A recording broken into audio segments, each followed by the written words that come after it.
vamos a meditar bajo el tema: ¿quién eres, Señor? Aleluya. A través de la historia nos podemos dar cuenta que la humanidad, desde el momento en que Adán y Eva pecaron, la humanidad se separó de la presencia del Señor, y ha sido el propósito y el plan de Dios darse a conocer al ser humano, por cuanto el pecado hizo una dilación entre Dios y el hombre. Y naturalmente la gente que va naciendo día tras día, si no hay alguien quien le enseñe y quien le muestre el camino, la gente no va a conocer quién es Dios. Y es por eso que hay un texto muy importante que acabamos de leer, y es la pregunta que hace un hombre religioso, un hombre con un conocimiento muy profundo, y ese hombre resalta lo siguiente: ¿quién eres, Señor? Amén. Es la pregunta que hace este hombre llamado Saulo de Tarso, un hombre religioso, conocía la Biblia, había estudiado, hermano, a los pies de uno de los doctores de la ley de su época. O sea, tenía un conocimiento muy profundo de las Escrituras, pero no conocía a Dios. Por eso cuando el Señor se le presenta y inmediatamente él reacciona y le dice: ¿y usted quién es, Señor? Y estamos viendo que dentro de nuestra sociedad hay una gran cantidad de religiones a nivel del mundo, y gran cantidad de gente invoca a un Dios que ni siquiera ellos saben quién es, que ni siquiera ellos conocen. Por eso vamos a mirar algo importante. Una de las razones para que la gente no busque y adore a Dios es porque no le conocen. Número uno, sus ojos están cegados, su corazón endurecido, su mente está embotada. Por esta razón necesitamos la palabra de Dios, que es la fuente de sabiduría y conocimiento y de revelación de Dios. La palabra nos ha mostrado y nos enseña quién es el Señor, cómo ha obrado Dios a través de la historia. Usted ve la Escritura y se da cuenta que Dios ha trazado la historia de la humanidad y ha creado o ha enviado a escribir la misma palabra bajo la vivencia del ser humano. O sea, que si Dios mostrara su gloria, ¿cómo entenderíamos nosotros las cosas de arriba si son espirituales? Entonces Dios se ha venido dando a conocer, se ha venido revelando a la humanidad, y eso a través de la historia del ser humano, dándose a conocer a través de la vida y la historia de la raza humana. Llevamos casi unos 6,000 años de la creación del ser humano, y desde esos 6,000 años, hermano, desde el primer hombre que se creó, a Adán y Eva, Dios ha venido dándose a conocer al ser humano. Es algo muy importante. Por eso vamos a mirar en primer libro de Samuel, el capítulo 3, por favor, el versículo número 7. Acompáñenme allí, por favor. Primer libro del profeta Samuel, capítulo 3, verso número 7. Y vamos a mirar algunos ejemplos, hermanos, de hombres que no conocían, amén, a Dios, y que esto a través de la historia siempre ha sucedido, y no es ajeno el tiempo que vivimos hoy también. Hay mucha gente que en el tiempo de hoy invocan a Dios o al Dios que naturalmente ellos no conocen. El capítulo 3, verso número 7, escuche esta palabra. Dice la palabra de Dios: y Samuel no había conocido aún a Jehová. Amén. Mire esta expresión: y Samuel no había conocido aún a Jehová, ni la palabra de Jehová le había sido revelada. Curioso, ¿no? Porque es que estamos hablando de un niño llamado Samuel, sobre sus tal vez 8 o 10 años.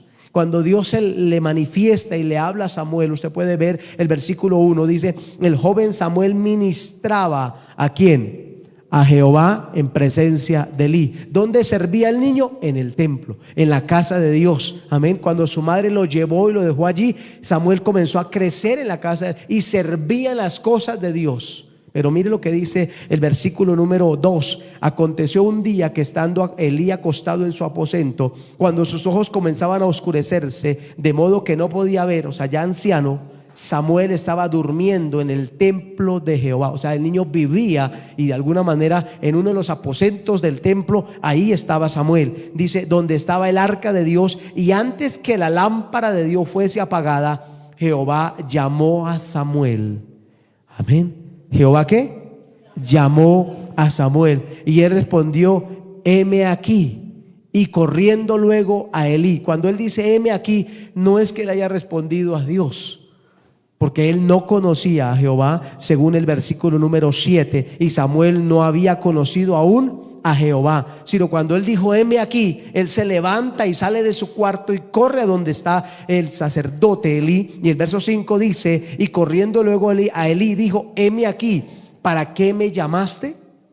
Y Elí le dijo, yo no te he llamado, vuelve y acuéstate. Y volvió y se acostó. Mire, Dios estaba hablando. Ahora, Dios es espíritu, no lo podemos ver, pero el hecho de que no lo veamos no quiere decir que Dios no hable. Amén. Dios estaba llamando a Samuel, así como usted está escuchando mi voz, pero no podía ver su figura. Amén. Por lo tanto, Samuel dijo, ¿quién me llama? Pero usted ve que esto vuelve a reiterarse en el versículo 6. Dice, y Jehová volvió a llamar otra vez a Samuel, y levantándose Samuel vino a Elí y dijo, heme aquí, ¿para qué me has llamado? Y él dijo, hijo mío, yo no te he llamado, vuelve y acuéstate. Y sucede una tercera vez, dice la palabra del Señor en versículo número 8. Y Jehová pues llamó la tercera vez a Samuel, y él se levantó y vino a Elí y dijo, heme aquí, ¿para qué me has llamado? Entonces Elí, amén, dice, entendió Elí que Jehová llamaba al joven. O sea, el sacerdote dijo, bueno, si yo no lo estoy llamando y el joven acude a mí, entonces está en el templo, en la casa del Señor, Dios lo está llamando. Entonces le da una indicación, y en el versículo 9 le dice, dijo Elí a Samuel, ve y acuéstate, y si te llamare, dirás, habla Jehová, porque tu siervo oye. Así se fue Samuel y se acostó en su lugar, y vino Jehová y se paró y llamó como las otras veces. Mire la frase, y vino Jehová y se paró. O sea, el Señor vino al cuarto donde estaba Samuel, y estaba la presencia del Señor, aunque no visible, pero estaba la presencia del Señor en el cuarto donde Samuel estaba acostado. Y vuelve otra vez la voz, aleluya, que dice la palabra en este precioso texto, vino, verso 10, Jehová y se paró y llamó como las otras veces, Samuel, Samuel. Entonces Samuel dijo, habla, porque tu siervo oye. Aleluya. ¿Cuánto le da la gloria al Señor? Mire que el sacerdote se había rebelado contra Dios, sus hijos se habían rebelado contra Dios, de tal manera que Dios ya no hablaba a ese sacerdocio ni hablaba a sus hijos. Por lo tanto, Dios levantó a este joven que no conocía a Dios, y Dios comenzó a manifestarse a la vida de este joven. ¿Cuánta gente hay que no conoce a Dios en el tiempo de hoy? Conocen la religión, pueden aún conocer hasta la Biblia, pero no conocen al Dios de los cielos. Por eso es tan importante, hermano, nosotros no solamente leer una Biblia, no solamente orar, no solamente alabar, sino proponer en nuestro corazón tener una comunión y una relación con el Señor. Hay gente muy religiosa en el mundo, y que uno dice, uy, mira esa persona tan religiosa, tan íntegra, tan comprometida, esa persona tan sincera, pero no conoce a Dios. ¿De qué le sirve? Amén. Tener, hermano, esa vida de piedad, de consagración en la parte religiosa, si no conoce la presencia de Dios, si no sabe quién es Dios. ¿Para qué, amén, una religión si no hay presencia de Dios en la vida de una persona? Este jovencito estaba en la casa de Dios y no lo conocía. Amén. Dios no se había manifestado a la vida de él hasta ese momento. Pero hay otro ejemplo también que nos habla la palabra del Señor en Jueces capítulo 2. Por favor, acompáñeme allí, unas hojas adelante, unas hojitas adelante, en el libro, perdón, las hojitas atrás, en el libro de los Jueces, encontramos, hermano, algo importante, capítulo 2, verso número 10, y aquí no habla solamente de una persona, sino aquí habla ya de algo más generalizado, y es lo que Dios de alguna manera quiere darle a entender al hombre. Alabado sea el nombre, porque el Señor no es una religión, Dios no es una religión, amén. El evangelio no es una religión, Dios es real, mi amado hermano. La religión es como la fuente, el medio por el cual nosotros nos acercamos a Dios, pero Él no es una religión. La gente está enfrascada en las religiones, pero Dios no es eso. Dios es real. Dios es una persona que habla, que siente, amén. Dios es alguien que tiene propósitos con la humanidad, pero ¿cómo va a manifestar o a revelar sus propósitos si no hay quien le busque y le quiera conocer?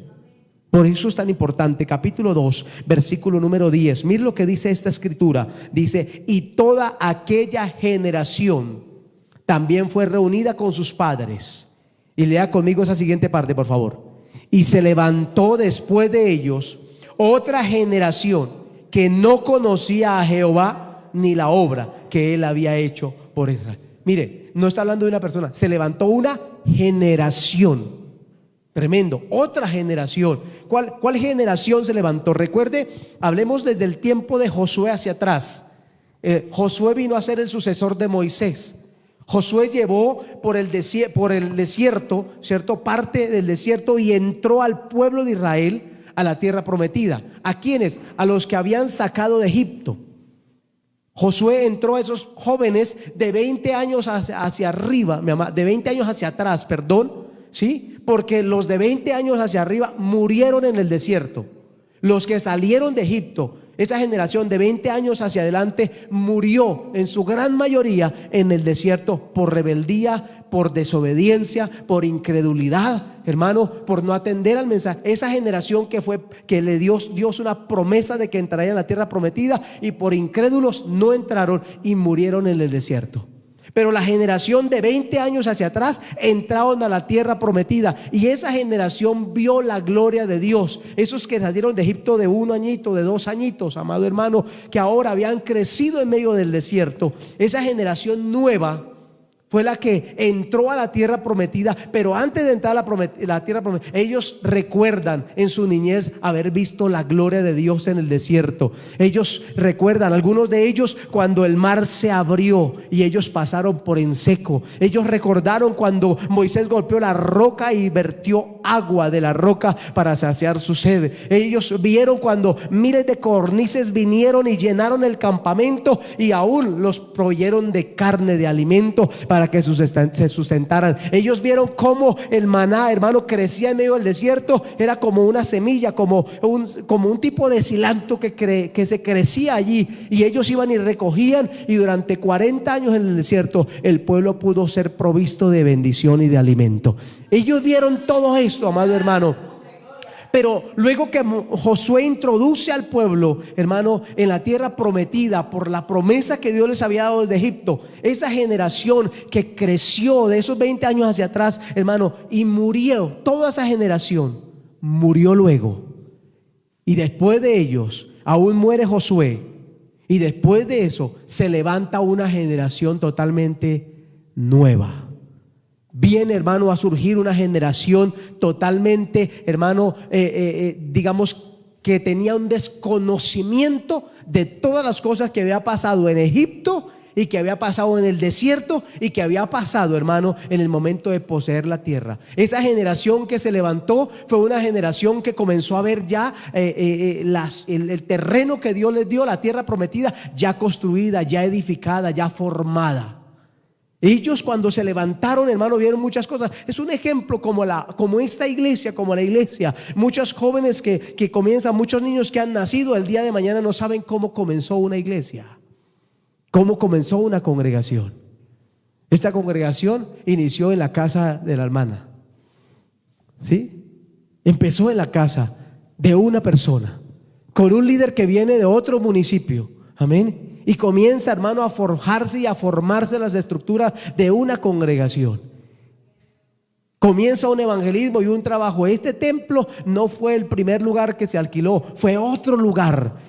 Amén. Pero principalmente fue una casa donde comenzó. Nadie conoce los principios. O sea, las generaciones nuevas no conocen muchas cosas de lo que Dios ha venido haciendo para la gloria de su nombre. Eso pasó con esa generación nueva, hermano, que no conocía en la esclavitud de 430. Mire, 430 años vivió la generación pasada en Egipto, y esa generación nueva no sabían el sufrimiento y el dolor que esa generación pasó en Egipto como esclavos. Ellos no comprendieron, hermano, las hazañas y los milagros que Dios hizo durante todos esos años en el desierto. Ellos no vieron la gloria de Dios. Ellos no vieron la victoria que tuvo Josué cuando conquistó, hermano, la primera tierra, la primera ciudad, al entrar, hermano, a la tierra prometida. Ellos no vieron los milagros y las maravillas del Señor, de tal manera que cuando nace esa generación nueva, muchos de ellos, en su gran mayoría, como dice el texto, no conocían a Jehová ni la obra que Él había hecho. La pregunta es ¿por qué? ¿Por qué usted cree que esa generación no conoció a Dios? Esa generación nueva no conoció al Señor. Mire, y no juzgo mal, Pero usted mire que muchos de los creyentes de hoy día, la gran mayoría de sus hijos están descarriados.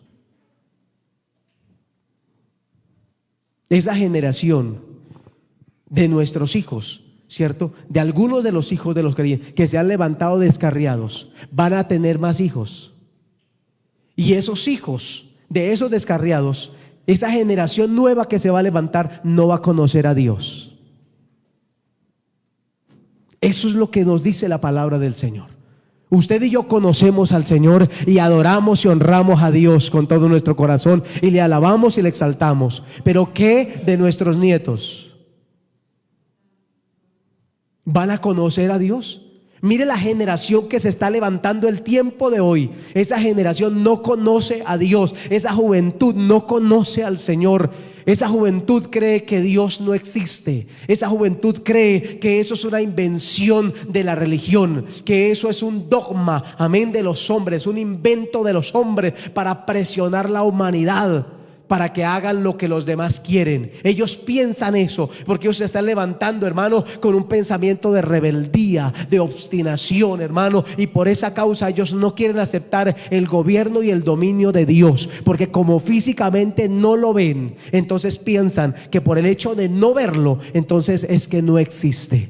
Pero eso no quiere decir que nuestro Dios no sea real. Alabado sea el nombre de Jesús. Amén. ¿Cómo conocer a Dios? Mire, aquí hay algo importante, porque hay que una generación que no conoce a Dios aún en este tiempo. Mírese, dése cuenta que eso ha venido siempre a través de la historia. Se han levantado generaciones de hombres y de mujeres que no saben quién es el Señor. El único que puede traer un despertar en la vida de la humanidad es Él, pero a través de quienes transmitimos el mensaje y quienes llevamos las personas a tener un conocimiento del Señor. Usted tiene que preocuparse porque los suyos conozcan a Dios. Amén. Pero ¿cómo le voy a transmitir a alguien si yo no conozco ni la Biblia? Piense usted, ¿cómo le va a hablar a usted de alguien de Dios si nosotros no conocemos la palabra? ¿Sabe por qué la generación nueva hoy día no conoce a Dios? Porque esa generación de hoy día no estudia las Escrituras. Esa generación de hoy no lee la palabra. Esa generación de hoy está entretenida en otras cosas y por esa causa ellos tienen un desconocimiento de la presencia del Señor. Si usted mira atrás, digamos, personas de 50, 60 años de edad, creyentes, columnas, esos creyentes de esa época, hermano, se sabían pasajes de memoria de la Biblia. Habían leído la Biblia 3, 4, hasta 5, 6 veces. Amén. Habían leído y escudriñado las Escrituras. Dígame usted hoy, ¿quién lee la Biblia?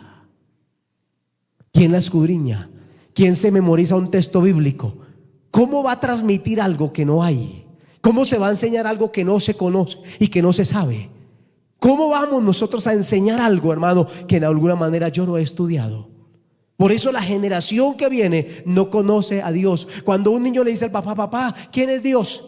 Si el papá no sabe la palabra, ¿cómo le va a explicar a ese hijo por la palabra quién es Dios? Si es la palabra, la revelación de Dios a la humanidad. Amén. Si es la palabra, hermano, la que nos muestra y nos enseña cómo ha venido obrando Dios. Pero es nuestra responsabilidad como seres humanos. Por eso cuando salimos a la calle a predicar, tiene que haber una claridad y un mensaje para que la gente entienda que hay necesidad de buscar a Dios. Usted le puede decir a alguien, camine, vaya a la iglesia, y la gente puede ir a la iglesia. Pablo, el primer hombre que tocamos aquí como ejemplo, iba a la iglesia. Pablo estudiaba las Escrituras, pero no conocía a Dios. El hecho de que una persona vaya a una iglesia no lo hace cristiano. Amén. Así como que usted entre a un garaje no lo hace a usted un carro. Por eso es tan importante escudriñar las Escrituras, dice el apóstol Juan. Amén. En el capítulo 5, verso 39 dice, escudriñad las Escrituras porque a vosotros os parece que en ellas tenéis la vida eterna y ellas son las que dan testimonio del Señor. Amén. Si nosotros no estudiamos la palabra, ¿cómo le transmitimos a nuestros hijos? ¿Sí? Ayer tuve la primera reunión con los adolescentes, ¿sí? Un grupito pequeño de la iglesia. Y entonces comenzamos un propósito, porque necesitamos que ellos aprendan a conocer a Dios y aprendan a tener una comunión con Él, porque de nada serviría, amado hermano, que alguien se acerque a Dios sin saber quién es, sin conocerlo. De nada serviría hacer las cosas para Dios si no se sabe cómo y de qué manera se deben de hacer. ¿Cómo usted va a agradar a Dios si usted no conoce la palabra? ¿Cómo va a agradar a Dios si usted no sabe lo que Dios demanda? ¿Cómo el ser humano va a hacer la voluntad de Dios si no conoce las Escrituras? ¿Podemos hacer la voluntad de Dios sin la palabra? No podemos. Pero cuando usted conoce la palabra, usted dice: Dios dice esto, a Dios le agrada esto, Dios busca de nosotros esto, Dios demanda de nosotros, porque usted conoce la palabra del Señor. Amén, le damos la gloria a Dios. ¿Cómo conocer a Dios? Acompáñeme a la carta a los Romanos, el capítulo número 1, verso número 19. Mire lo que dice la Escritura. Romanos capítulo número 1, verso 19. Nos explica algo el apóstol Pablo escribiéndole a la iglesia. Mira, la iglesia de Roma en ese tiempo, en el verso 1, capítulo 1, verso 19, dice la palabra del Señor: porque lo que de Dios se conoce le es manifiesto, pues Dios se lo que manifestó. Escuche, esto es una palabra importante. Lo que de Dios se conoce es lo que Dios mismo nos ha manifestado. O sea, yo no puedo conocer a alguien si ese alguien es mudo. ¿Sí? O sea, si Dios no hablara, no conoceríamos, pero Dios ha hablado. Amén. Y Dios sigue hablando. Por eso podemos saber quién es Dios y cómo obra el Señor. Por eso el texto dice que lo que de Dios se conoce le es manifiesto, porque Dios se lo manifestó. ¿Sí ve? Lo que yo puedo hablar de Dios es lo que Dios ha hablado acerca de Él, de su propósito y de su obra. Es lo que yo puedo decir. Y por esa causa, mi amado hermano, lo sé porque Él mismo lo ha revelado. Y al revelarlo, pues me da la oportunidad de que yo pueda ceñirme a su palabra y hacer su voluntad. Ahora, el versículo número 20, escuche lo que dice: porque las cosas invisibles de Él, ¿sí ve? O sea que cuando hablamos de Dios, hablamos no de algo visible, no de algo que podamos palpar o tocar. Las cosas invisibles de Él, las cosas que no vemos. Escuche esto, dice: su eterno poder y deidad. Amén. Cuando habla de deidad, está refiriéndose no solamente al Padre. Si habla de deidad, está hablando de dos. Por eso es que se habla del Padre y del Hijo. Amén. Porque habla de deidad. Y por eso el texto es claro, dice: su eterno poder y deidad se hacen claramente visibles. ¿Sí ve? O sea, las cosas que son invisibles se han hecho claramente ¿qué? Visibles.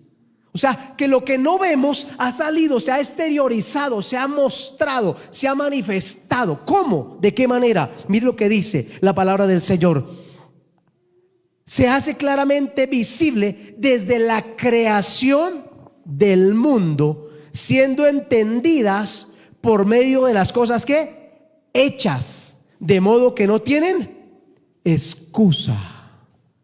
¿Cómo se ha manifestado Dios? A través de las cosas que hechas. Mire hacia su lado. Mire por favor hacia su lado. Mire la persona que tiene a su lado. Mírela por un momento. A ver, mírela a los ojos.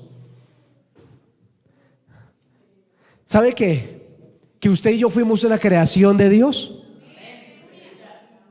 Y eso es algo que visible.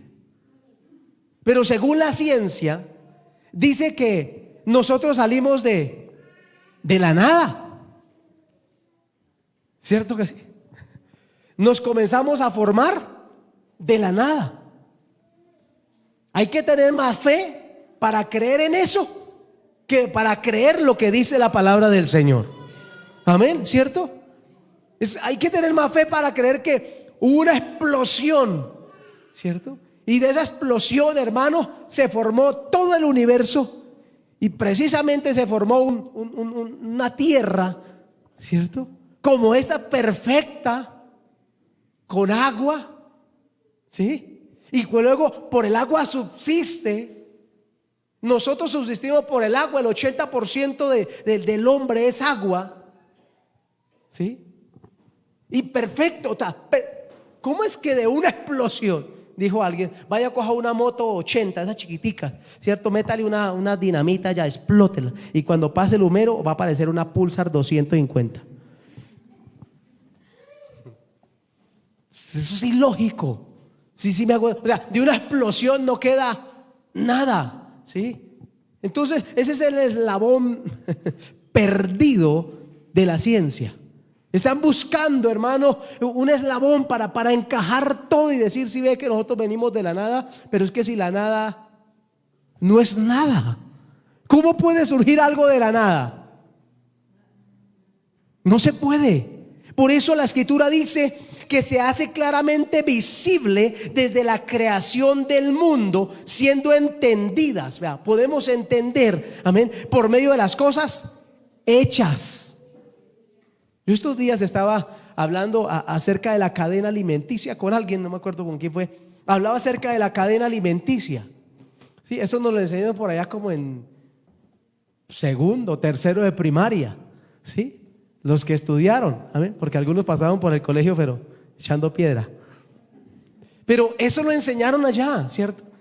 Ya los bachilleres dicen, ¿verdad? No decían, yo no me acuerdo, pero sí. La cadena alimenticia, eso es un círculo, amado hermano, porque si no hay una cadena alimenticia, pues tendríamos una sobrepoblación y las cosas no podrían tener un orden en la sociedad. ¿Sí? Yo miraba algo y ¿cuántos conocen los escarabajos peloteros? ¿Sí? ¿No los conocen? Bueno, búsquenlo en internet y lo mira, pero solamente le voy a dar una reseña. Yo decía, oiga, ese animal lo creó Dios. Y qué trabajito tan feo el que le toca.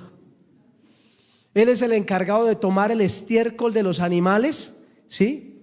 Y esa es la comida de él, ¿sí? Y él por eso sustrae, hace unas bolas grandes y luego él se monta encima y comienza a arrastrar esa bolita hasta que la lleva a su cueva, y eso es y él tiene que procesar ese estiércol de los animales. Ese es el trabajo, ¿sí? Y eso él lo descompone, ¿cierto? Y de esa manera y miles de organismos que están allí descomponiendo aquellas cosas. Parte de la cadena alimenticia es un círculo, ¿sí? ¿Quién se inventó eso? ¿La nada? ¿Quién se inventó? No, o sea, la palabra dice que las cosas son entendidas por medio de las cosas que fueron hechas, de modo que no tienen excusa, ¿sí? La tierra es redonda y la Biblia lo habla desde hace muchos años. Algunos en un tiempo decían que la tierra era cuadrada, ¿sí? Y lo más curioso es que algunas mediciones el agua no está así, el agua está así. O sea, el agua, usted la ve plana, pero el agua va así. Y uno dice, ¿cómo es eso? Por la gravedad. Bueno, cierro ahí paréntesis. Amén. Hay que estudiar algo para poder entender muchas cosas. ¿Por qué se sostiene la tierra sobre la nada? Porque el espacio no es nada, ¿cierto? Es un vacío. Y la tierra está, amén, sobre la nada. ¿Quién la sostiene? ¿Por qué no se cae al vacío? ¿A cuál vacío? Pues, o sea, son muchas las cosas. Por eso cuando usted mira y dice, oiga, realmente tiene que haber un creador, tiene que haber un diseñador para que todas las cosas funcionen, porque su cuerpo y su vida es perfecta. Perfecta. ¿Sí? Usted ve, por ejemplo, las águilas. Las águilas tienen un alcance en su mirada de kilómetros. La nuestra no. ¿Sí? Porque nosotros habitamos aquí y ellas en las alturas. Y ellas necesitan ese tipo de visión para poder cazar. Y nosotros necesitamos una visión natural. Ellas las tienen a los lados sus ojos, nosotros los tenemos de frente. O sea, ¿quién diseñó todo eso? ¿La nada? ¿Por qué no tenemos 4 manos o 6 manos? ¿Por qué la nada nos formó con 6 manos? ¿Por qué tenemos solamente 2 y 2 pies? ¿Por qué no tenemos 2 o 3 bocas? ¿Por qué una sola? ¿Sí ve? Porque hay un diseñador que creó y formó todas las cosas perfectas. Amén. Por eso dice la palabra, de modo que no tenemos excusa. O sea, nadie puede, es que mirándose a sí mismo, nadie puede decir, no, es que yo me formé de la nada. ¿Sí? Y voy evolucionando. Yo antes era un mico y ahora, bueno, ya tengo esta presencia. ¿Y cómo va a terminar? Eso no tiene lógica por ningún lado. Amén. La evolución no tiene lógica por ningún lado. Mire, yo lo único que he visto, ¿sabe qué es? Que la gente no evoluciona. Usted mire los jóvenes de hoy día y vaya, mire los indígenas de unos 500 años atrás. Vaya, mire los indígenas. O sea, lo invito a que busquen en internet y mire los indígenas de unos años atrás. Ellos se abrían las orejas, se tatuaban, se rompían por un lado, se colgaban cosas en la piel, ¿sí? Se pintaban de colores, bueno, hacían cantidad de cosas. Y usted mire la juventud de hoy día, ¿sí? Anteriormente no tenían ropa, mantenían desnudos. ¿Y cómo va la juventud hoy día? ¿Están evolucionando? No, van a volver a como los indios. ¿Sí? Ellos adoraban las piedras, adoraban el sol, adoraban el agua, adoraban la tierra y creían que para ellos eso era Dios. ¿Sí? Ellos adoraban la naturaleza. Ese era su Dios para ellos. Y la juventud de hoy día es una generación atea que no cree en el Dios del universo. Amén. Por eso también hacen y deshacen en nuestra naturaleza, distorsionando el diseño y la obra de Dios, porque no conocen a Dios. Por eso la palabra del Señor dice que la creación del mundo, siendo entendida por medio de las cosas hechas, de modo que no tienen excusa. Amén. Pero vamos a mirar algo más, por favor. El versículo Éxodo capítulo 3, versículo 2 al 10. Acompáñenme allí.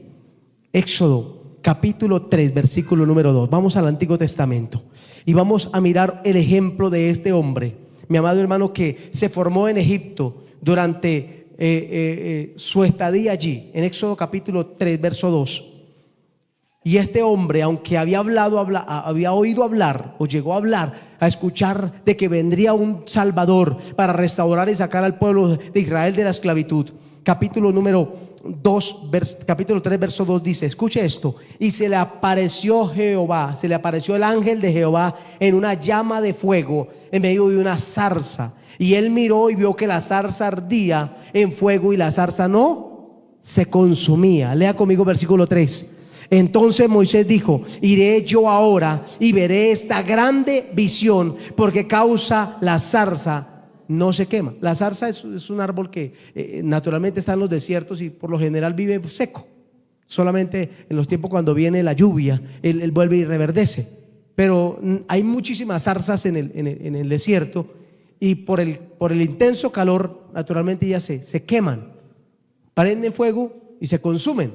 Eso era natural. Pero cuando Moisés estaba allí pastoreando las ovejas en el desierto, vio una zarza normal, estaba encendida en fuego, pero lo curioso es que no se consumía. Y él decía: esto está raro, esa zarza lleva ya rato quemando. Él estaba pastoreando, los pastores están por allí mirando sus ovejas pendientes. A veces se sentaban algunos a cantar, como el rey David, como David tocaba el arpa. Bueno, hacían por ahí sus quehaceres mientras sus ovejas pastaban. Así que podía durar días completos en medio de la llanura. Y mientras él estaba allí, vio esa zarza, y pasando el tiempo no se consumía, y decía: ¿por qué causa esa zarza no se quema? Entonces dice el versículo número 3: entonces Moisés dijo: iré yo ahora y veré esta grande visión. Que dijo: bueno, esto está extraño, esto es raro. Amén. ¿Por qué causa, hermano? Dice: la zarza no se quema. Pero acontece algo, verso 4: viendo Jehová que él iba a ver, lo llamó Dios de en medio de la zarza. O sea, ahí estaba la gloria del Señor. Eso no era una zarza común y corriente. Amén. Era una imagen de la gloria de Dios. Amén. Ese fuego representaba la gloria del Señor en ese momento. Y por eso dice la palabra: y dijo: Moisés, Moisés. Y él respondió: heme aquí.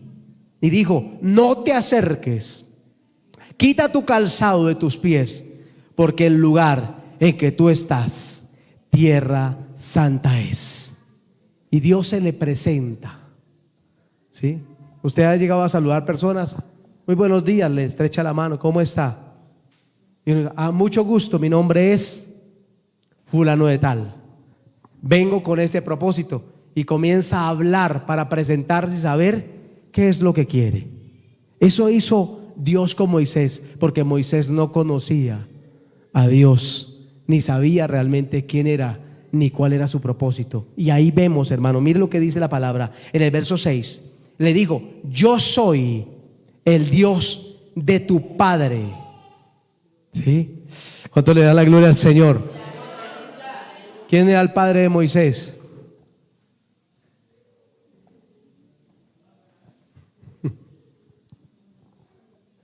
Tarea. Yo soy el Dios de tu padre. ¿Dios de quién? De Abraham. ¿Dios de quién? De Isaac. ¿Y Dios de quién? De Jacob. ¿Sí? Tremendo esto. Cuando le habla, no le está diciendo, yo soy Dios, yo soy el que soy. Pero luego le dice, yo soy el Dios que llamé a Abraham, que estuve con Abraham. Pero yo soy el Dios que estuve con Isaac.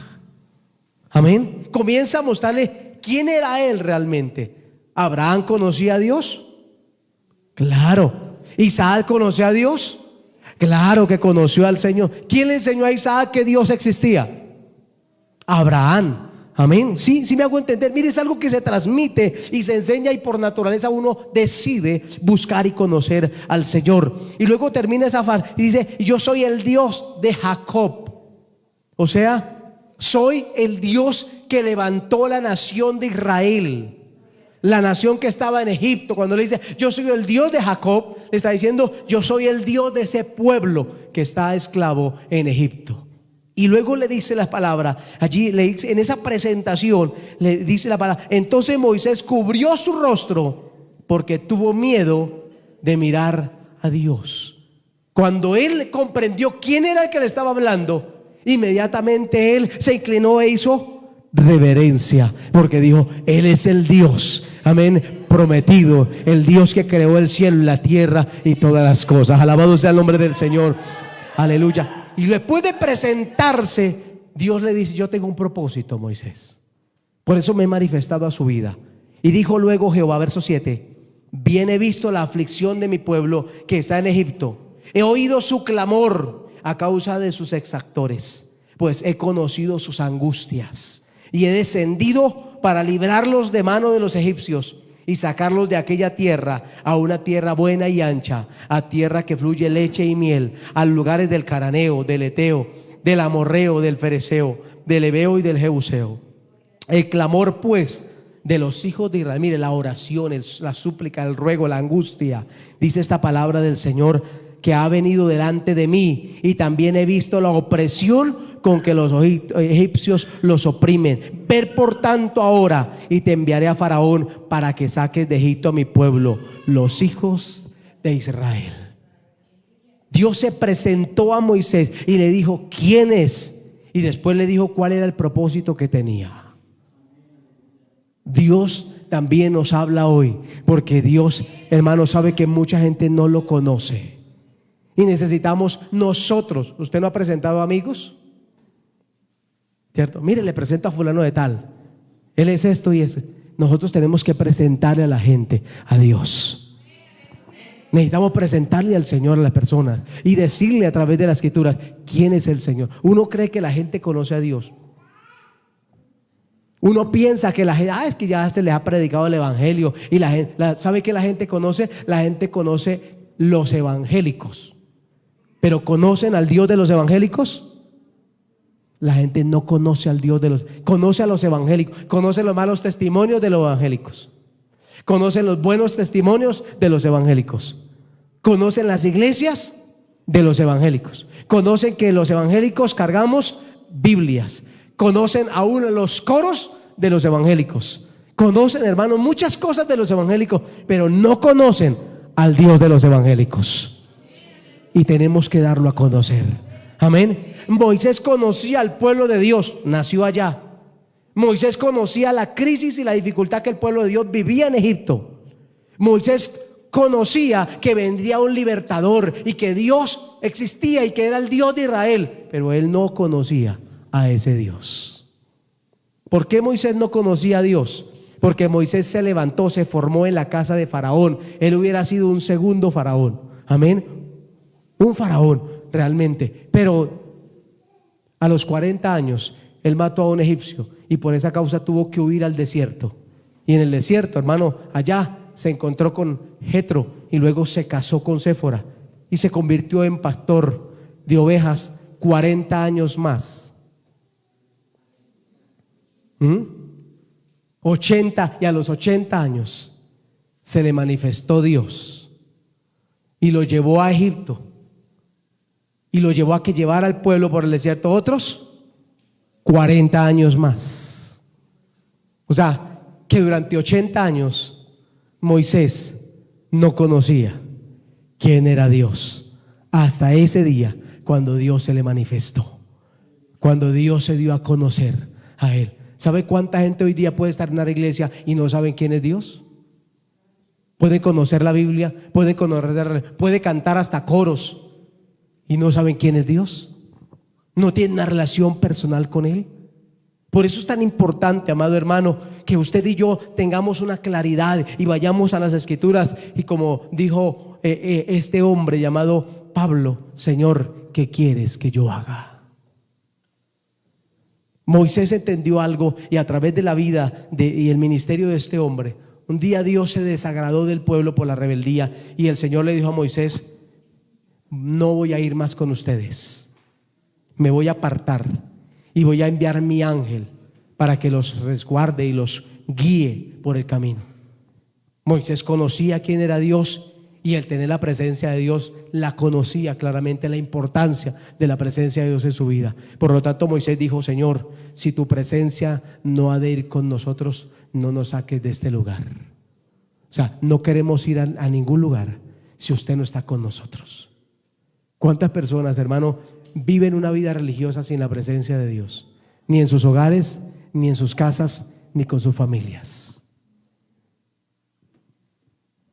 Piense usted, mire, se está levantando una generación de niños y adolescentes que nosotros tenemos, hermano, que guiarlos a conocer a Dios. Ellos tienen que aprender a conocer al Señor, pero para eso necesitamos la palabra. Moisés conoció a Dios el día que tuvo esa experiencia con Él y luego Dios le dio la palabra. Los 603 mandamientos Dios se los dictó en el monte y Moisés comprendió quién era Dios porque entabló una relación continua y personal con Él. ¿Usted cree que Moisés vio a Dios cara a cara todo el tiempo? O sea, ¿lo vio físicamente? La única vez que Moisés vio la gloria de Dios fue a través de una hendija, de una hendidura en la piedra, en medio de piedra, y el Señor le dijo: le voy a mostrar mi gloria, pero solamente va a ver mi espalda. Y Moisés quedó ahí en la hendija mirando y el Señor pasó y le mostró la espalda. Cuando Moisés baja del monte, la gente no lo podía mirar por el resplandor que había en su rostro, solamente viendo la espalda de Dios. Cubrirse con un velo porque el resplandor era tal que la gente no podía mirarlo por la gloria de Dios que estaba sobre la vida de ese hombre. Mire la diferencia cuando alguien conoce a Dios y cuando alguien no conoce al Señor. La gente se debate en religiones y en conceptos de aquí, de allá, de esto, de lo otro, en vez de buscar, hermano, tener una relación personal con el Señor, de amar, de servir y de adorar a Dios. Pero ¿cómo si no conocemos las Escrituras? Por eso es tan importante cuando el Señor le dice a este hombre el propósito y le dice: yo voy a sacar al pueblo de la esclavitud y por eso me le he manifestado a usted, Moisés, porque quiero que usted vaya y saque al pueblo de la esclavitud. Hoy Dios ha levantado la iglesia y la iglesia es la encargada de ir a traer esas vidas que están esclavas del pecado del mundo, que no conocen a Dios, y traerlas a la presencia del Señor. Ese es nuestro trabajo, esa es nuestra responsabilidad, que la gente pueda conocer al Señor. Pero ¿cómo voy a hablar de lo que yo no sé? ¿Cómo voy a ministrarle a alguien del Dios que ni siquiera yo conozco?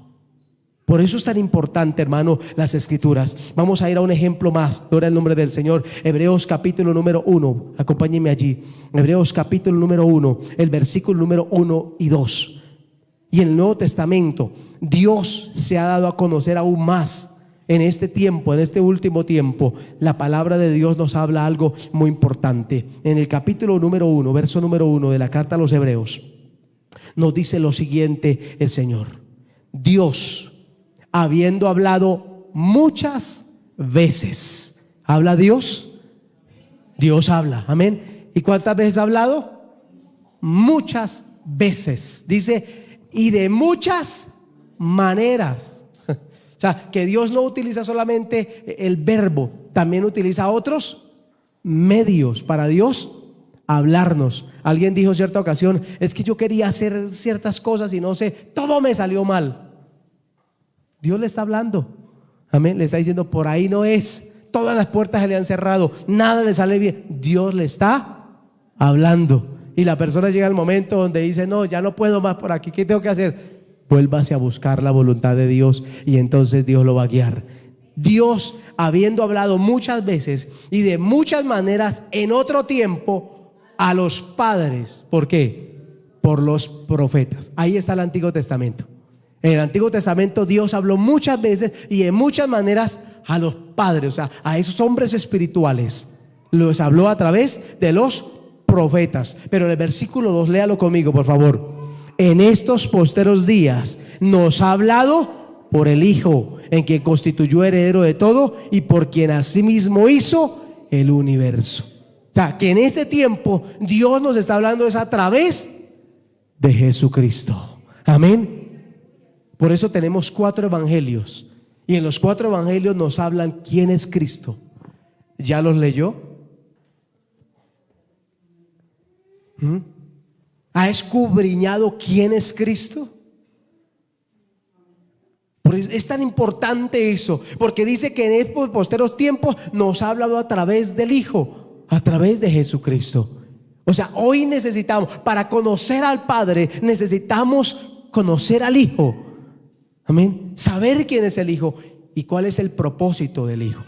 En el tiempo pasado el propósito del Padre era liberar al pueblo de la cautividad y llevarlo a la tierra prometida. Y Israel ahí tiene su tierra prometida hasta el día de hoy. Amén. Pero ya para este tiempo el propósito de Dios el Padre fue a través de Jesucristo para salvar a toda la humanidad de sus pecados. Por eso el texto es muy claro, que en estos tiempos nos ha hablado a nosotros por el Hijo. El capítulo 1 del Evangelio de Lucas, escuche lo que escribe este hombre de Dios también. Amén. Capítulo número 1, Evangelio de Lucas, versículo número 3 y versículo número 4. Dice la escritura lo siguiente: me ha parecido también a mí, después de haber investigado con diligencias todas las cosas desde su origen, escribírtelas por orden, oh excelentísimo Teófilo. ¿Para qué? Para que conozcas bien. ¿Qué tenemos que conocer bien? La verdad de las cosas en las cuales has sido instruido. Nosotros venimos a la casa de Dios a ser instruidos por la palabra, pero necesitamos conocer ¿qué? Bien la verdad de las cosas que hemos aprendido. Y para eso Lucas escribe este evangelio y se lo envía a Teófilo, y en ese evangelio le comienza a mostrar, amén, la obra y el plan de Jesucristo. Alabado sea el nombre del Señor. Y quiero finalizar en esta preciosa mañana. Hechos capítulo número 9, versículo 4 y versículo número 5. Acompáñenme allí. Hechos capítulo 9, versículo 4 y 5. Dice la palabra del Señor lo siguiente. Aleluya. Y cayendo en tierra, oyó una voz que le decía: Saulo, Saulo, ¿por qué me persigues? Y él dijo: ¿quién eres, Señor? Y le dijo: yo soy Jesús. ¿Sí ve lo que dice el texto? En este tiempo Dios nos está hablando por el Hijo, por Jesucristo. Y aquí está Jesús hablándole a este hombre y diciéndole: yo soy Jesús, a quien tú persigues. Dura cosa te es dar coces o golpes contra el aguijón. Él, temblando y temeroso, dijo: Señor, ¿qué quieres que yo haga? El Señor le dijo: levántate, entra en la ciudad y se te dirá lo que debes hacer. El mismo Dios que llamó a Moisés y se presentó a él y le mostró un propósito, es el mismo Dios que hoy nos ha llamado a través del Hijo. Amén. Y que también tiene un propósito con nuestras vidas. Necesitamos conocerlo, necesitamos buscarlo, necesitamos servirle, necesitamos amarle con todo nuestro corazón. Amén. No se acostumbre a vivir una religión. Amén. No entre en una monotonía religiosa, porque eso no sirve para nada. Necesitamos conocer la presencia de Dios. Necesitamos conocer a nuestro Salvador, porque el mismo texto nos enseña. Amén. En aquel día muchos me dirán: Señor, Señor. Y el Señor les va a decir: apartados de mí, hacedores de maldad, yo no los conozco. Mucha gente se va a acercar al Señor y el Señor va a decir: yo no sé quién es usted. ¿Sabe por qué? Porque ellos nunca conocieron a Dios. Conocieron la iglesia, conocieron la religión, aún hasta llegaron a servir en una iglesia, pero nunca conocieron quién era su Dios. Lo mismo que Saulo de Tarso. Tenía, hermano, un nombre, un reconocimiento. Había estudiado, hermano, en la mejor, digámoslo coloquialmente, universidad de su época. Amén. Bajo la autoridad de los mejores decanos de su momento, llamado Gamaliel. Hermano, sabía todo de las Escrituras, pero no conocía al dueño, al Señor. Amén. Al inspirador de la palabra. No conocía a Dios.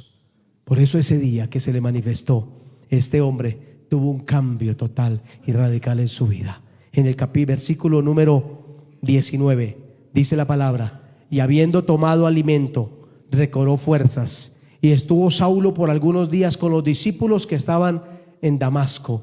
Enseguida predicaba a Cristo en las sinagogas, diciendo que este era el Hijo de Dios. Y todos los que le oían estaban atónitos y decían: ¿no es este el que asolaba en Jerusalén a los que invocaban ese nombre? Y a eso vino aquí, para llevarlos presos ante los principales sacerdotes. Pero Saulo mucho más se esforzaba y confundía a los judíos que moraban en Damasco, demostrando, como tenía conocimiento de la palabra, ¿qué hacía? Demostraba por ese conocimiento que Jesús era el Cristo, era el ungido, era el prometido. Mi amado hermano, hoy tenemos que decirle a esta sociedad que Jesucristo es el Señor. Amén. Hoy nosotros tenemos que buscar y tener una relación con nuestro Dios. Amén. Hoy tenemos que acercarnos con todo nuestro corazón a la fuente de la vida. Mi amado hermano, si Dios está con nosotros, hermano, tenemos que aprender a conocerle.